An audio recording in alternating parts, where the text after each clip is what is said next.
Good morning mga idol, may gagawin tayong ditong cellphone Vivo S7. Sira yung battery nito, madaling malobat. Ito yung ating papalit na battery. In-order ito ng may-ari. Ayan, check natin.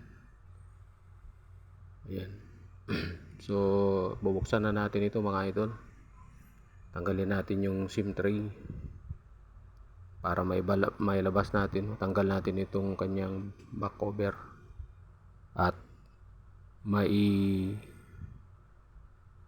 labas natin yung battery.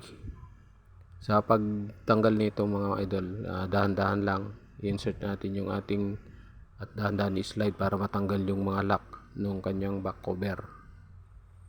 Yan, ganyan, i-slide lang yung ating daliri dyan, ganyan, ang ating kuko. Tapos dahan-dahan natin iangat kasi nandyan din yung fingerprint nakakabit sa back cover, baka maputol yung flex nya. Yan, tatanggalin na natin itong mga screw para mailabas natin yung battery at matanggal natin yung socket sa sensor ng fingerprint. Yan, tanggalin natin dahan-dahan. Singat natin itong cover nung mainboard. Yan, itanggalin natin yung sa flex. So itong LCD, ingat natin. Ayan. So yan, tignan natin sila. So far pareho sila mga idol ng specification.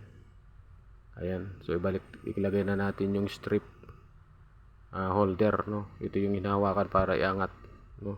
Tanggalin sa board, sa back frame. Hinihila ito mga idol para matanggal yung pandikit. Dun sa nakadikit kasi ito lang battery dito sa niya, frame niya. Yan, katulad yan, no. Dinidikit ko na uli. Yan, tapos isakit natin yung battery ang mayos. Tapos ibalik natin yung back cover nung tapos tingin natin.